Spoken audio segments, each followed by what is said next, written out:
Mexique, début mars 1936. La Ciudad de los Fuegos, non loin du village d'Uxmal, sur la péninsule du Yucatan.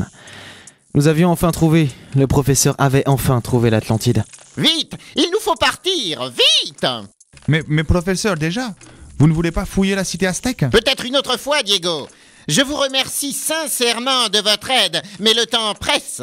J'attends ce moment depuis plus de 40 ans. 40 ans, vous comprenez? Si, professeur, y comprend. Mazatlan. À vos souhaits. Mazatlan, c'est le nom d'une ville à l'ouest, dans la région du Sinaloa. Mais il y a encore plein de trucs à fouiller ici. Pourquoi partir? Je veux dire, la culture aztèque, c'est... cette cité est tellement différente de ce que nous connaissons de leur civilisation. Pas étonnant. La grande cité Tenochtitlan n'a été fondée qu'en 1325, bien après que cette cité des feux n'ait vu le jour. Et leur civilisation n'a commencé à être prestigieuse qu'à partir de cette époque. Je dirais que la cité des feux tient plus de la civilisation olmèque que de celle des Aztèques en vérité. Mais c'est quand même bien étrange tout ça. Le Yucatan était la région des Mayas. Les Olmèques et les Aztèques se trouvaient plus du côté de Mexico. Merci Laura pour ce cours d'histoire. Je vais avoir un A+ à mon prochain contrôle. Bah, vous ne sauriez même pas écrire correctement sur votre copie, Buxley. Allez les enfants, nous retournons à Uxmal avant de repartir pour Mazatlan. Diego, savez-vous où nous pourrons trouver une gare pour rejoindre l'ouest du Mexique? À Mérida, au nord, à quelques heures d'ici. Mais qu'est-ce que c'est que ce boucan? Un peu plus haut, sur quelques murs dressés, des villageois nous appelaient en agitant les bras. Un vacarme, comme un roulement approchait. La terre tremblait presque. Un tremblement de terre? Non, un tremblement de tout mon corps plus en ce moment-là. Ne me dites pas que vous avez peur, Buxley. Pablo, qui está?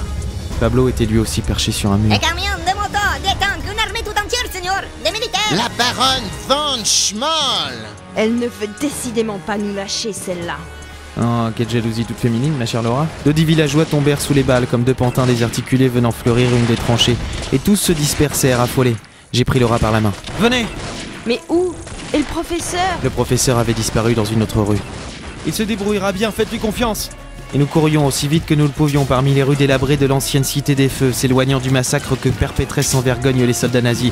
Aïe! Aïe! Aïe! Quoi? Mais arrêtez de me traîner comme un cadavre, Buxley! J'ai un caillou dans ma botte! Vous auriez dû y faire gaffe avant!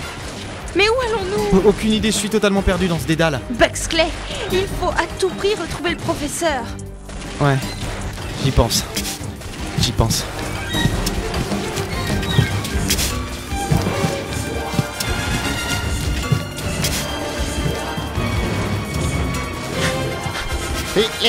Les chevaux!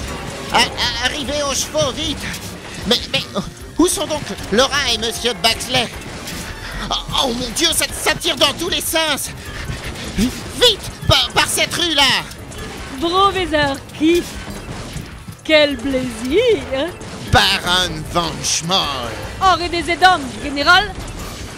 Soldats, donnez-le bien un chou! Il est capable de disparaître! Pouf pouf! Comme Houdini! Professeur Key, c'est un honneur que de vous avoir enfin mis la main dessus. Général Glott von Glott, évitez de poser vos sales pattes sur ma jaquette. Certes, elle est poussiéreuse, mais vous risqueriez de la salir. Nazi! Si vous aviez comme vous m'avez manqué, professeur, je pense à vous depuis Berlin.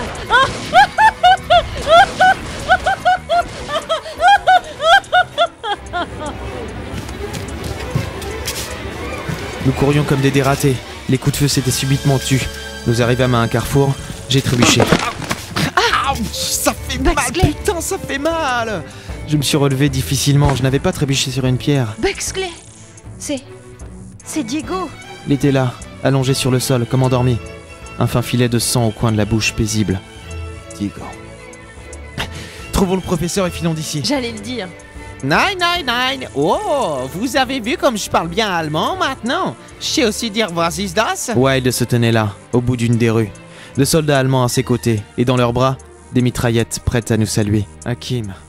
Hakim Wilde pour vous servir, monsieur Buxley. Fourbe parmi les fourbes. Comment que je vous ai trop bien suivi, vous avez vu? Hop! Vous croyez vous êtes débarrassé de moi, hein? Mais non! La vie de ma mère, je suis trop fort! Vous allez gentiment me suivre maintenant, monsieur Buxley? La main de Laura a pris la mienne pour la serrer très fort.